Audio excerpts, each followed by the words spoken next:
president met with the Palestinian Authority's leader today. Chief White House correspondent John Roberts has that story live from the North Lawn. Good evening, John. Brett, good evening to you. It seems that every new administration comes in with lofty goals of finally being the one to forge a Middle East peace agreement. Well, the Trump administration is no different. Thank you for being here. It was their first meeting, but the instant chemistry between President Trump and Mahmoud Abbas was unmistakable. The question, is it enough to bridge the unbridgeable gaps between Israel and the Palestinians? Any agreement cannot be imposed by the United States or by any other nation. The Palestinians and Israelis must work together to reach an agreement that allows both peoples to live, worship and thrive and prosper in peace. Before the two leaders even met, Abbas laid down a marker, one he repeated in the joint statement.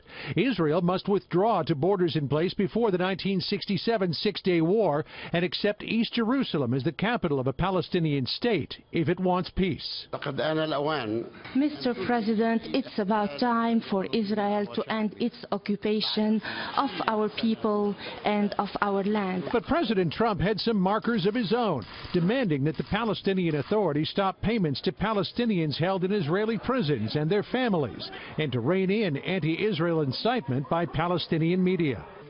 While President Trump is declaredly pro-Israel, Palestinians believe he is the one president who might actually strike a deal. The president's ability to connect with an individual, to work with them towards a shared goal, to have backroom diplomacy, is something that is going to continue to pay dividends and get results for this country. Before the meeting, National Security Advisor H.R. McMaster primed the pump at the Israel Independence Day dinner, saying the president is, quote, not a super patient man and, quote, does not have time to debate over doctrine. His reputation as disruptive is good because, quote, we can no longer afford to invest in policies that do not advance the interests and values of the United States and our allies. Whether President Trump can be the one to succeed where so many other presidents have failed is an open question. But he promised today he will be dedicated to the task. And I will do whatever is necessary to facilitate the agreement, to mediate, to arbitrate, anything they'd like to do. But I would love to be a mediator or an arbitrator or a facilitator, and we will get this done. Hamas has recently changed its position, saying it will now accept a Palestinian state within the 1967 borders in Israel, and that was the policy of the Obama administration as well. President Trump has not articulated where he thinks the borders of a Palestinian state should be and isn't even really sold on the idea that there should be a two-state solution. Brett?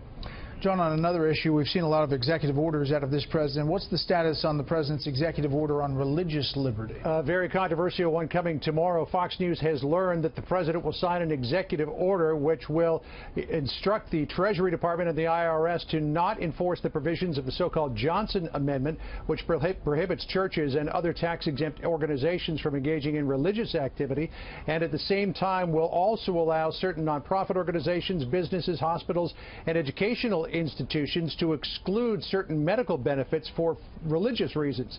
You'll remember the case of the Little Sisters of the Poor.